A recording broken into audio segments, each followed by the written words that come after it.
Hoy en Pregúntale a Lynn vamos a hablar de la época renacentista y barroca. La época renacentista es el regreso al mundo antiguo, renacer, ¿no? De volver a nacer. Y la barroca, en cambio, abandona toda la serenidad y es muy expresiva y agitada. Descubramos. El Renacimiento surge en Italia, en un momento donde hay grandes transformaciones en las artes, en las ciencias, en las letras, en el pensamiento. Después de años que estaban solamente centrados en Dios, ahora como que voltean la mirada a la democracia, a la filosofía, y también, por ejemplo, aparecen los mecenas, que son las personas que tenían mucho dinero que financiaban a los artistas. Este hecho promueve, por ejemplo, que los temas sean muy variados. Aparecen paisajes, desnudos, también hay cambios en las construcciones. ¿Por qué? Porque empiezan a haber universidades, ayuntamientos, palacios. Te cuento de las diferentes etapas del Renacimiento y de sus artistas. En el Trecento, por ejemplo, está Giotto o Giovanni Boccaccio. En el Quattrocento, el énfasis es en la belleza estética, el equilibrio y la armonía. Los artistas tienen, como te decía, a mecenas que los mantienen. Por ejemplo, puedes ver de esta época a Leonardo da Vinci, a Sandro Botticelli, a Fra Filippo Lippi y a otros. En el Cinquecento se construye la Basílica del Vaticano y aparecen como que formas muy difíciles y ya poco naturales. Hablemos ahora de cómo era la vestimenta femenina. Se ponían una camisa blanca abajo, de lino, y sobre ella un vestido que era de cintura muy alta, porque lo que se buscaba era distorsionar la figura femenina, realzando el pecho y las caderas. Tenía un corte luego en V hasta la cintura, pero se tapaban con pechos y el tassel. Las mangas se abrían desde los codos y se podía ver la camisa blanca. En esa época, lo bello es que las mujeres tuvieran panza, ¿ok? Y entonces se metían debajo de la ropa una almohada debajo del vestido para que se viera como si tuvieran panza. También usaban unos aros de mimbre abajo del vestido que se llamaban verdugados. Ahora la vestimenta masculina. Ahí usaban jubón, que lo llevaban muy corto, acolchado y con hombreras, para acentuar la apariencia del tórax y que se vieran muy masculinos. También usaban sombrero con ala estrecha, con plumas o estilo de bombín. Las piernas las cubrían, por ejemplo, con mallas y las mallas se ponían unos zapatos de pico que se llamaban pico de pato.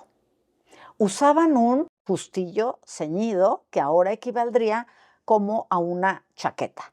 Después, una chamarra con mangas muy anchas y como remate se ponían las capas. Y por supuesto, los sombreros. Ahora hablemos de la arquitectura, que hay una preocupación por la perfección y la belleza.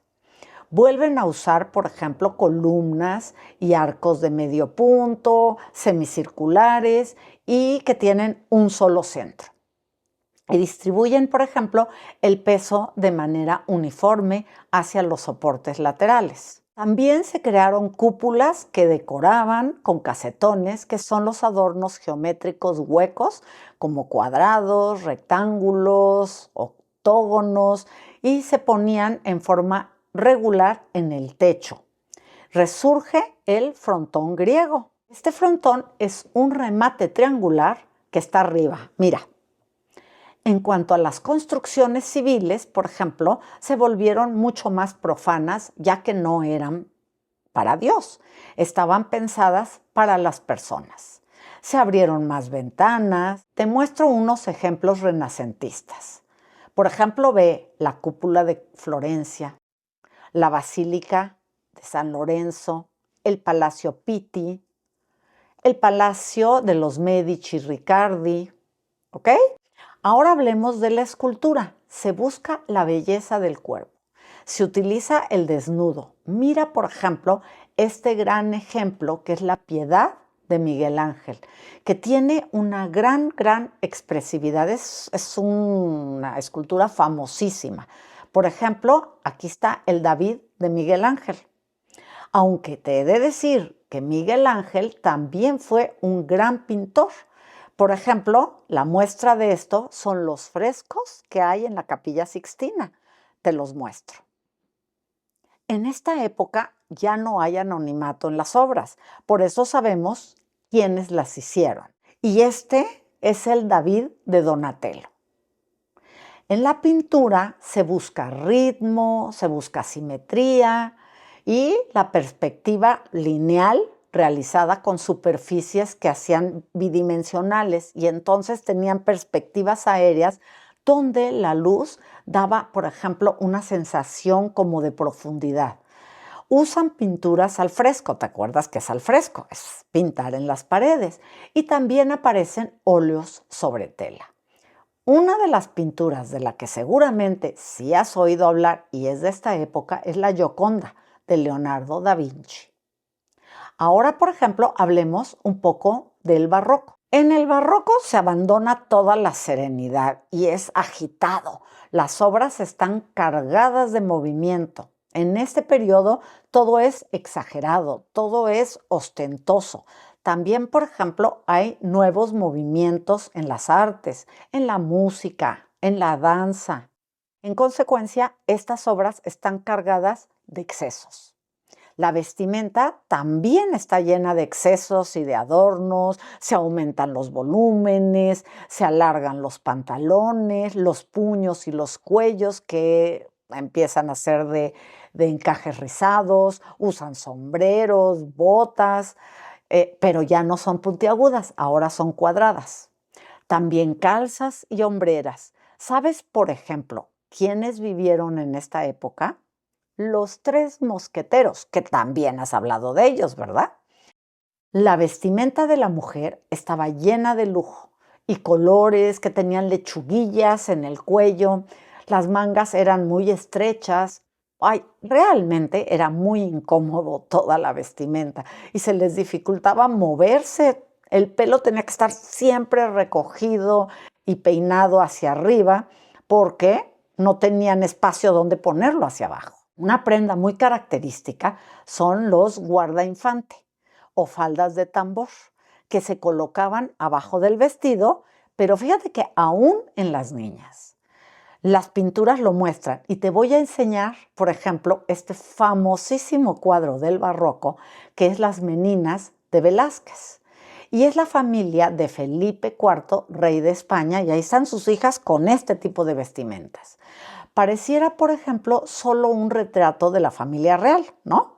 Pero es mucho más que eso. Fíjate, por ejemplo, que Velázquez se dibujó dentro del cuadro. Hizo como una especie de selfie. Bueno, en ese momento ni idea que le íbamos a decir ahora selfie, pero es una selfie. Está ahí, al lado, metido, con su caballete, como viéndonos, como si quisiera pintarnos a nosotros los espectadores, como si nosotros fuéramos el objeto que está tratando de pintar y lo demás sucede mientras pinta.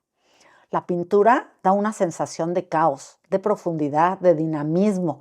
Es una representación muy exagerada. Por ejemplo, en esta crucifixión de Caravaggio, que era italiano, ve ahora, por ejemplo, esta de las Tres Gracias de Rubens, pintor flamenco, que muestra a mujeres voluptuosas. También, por ejemplo, Ronda de Noche de Rembrandt de los Países Bajos.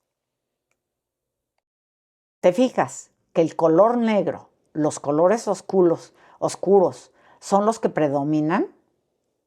La arquitectura en esta época se construyen muchos complejos urbanísticos. Por ejemplo, el Palacio de Versalles, en Francia, en París, para ser exactos, el Palacio del Hermitage en San Petersburgo, la Basílica de San Pedro y la famosa Fuente de la Fontana de Trevi en Roma. Allí los que visitan echan una moneda para pedir un deseo, está lleno de monedas. Con esto cierro el tema. Espero que te haya gustado conocer un poco del renacentismo y del barroco. Si fue así, dale like, comparte, suscríbete al canal, dale clic a la campanita para recibir notificaciones y hasta la próxima.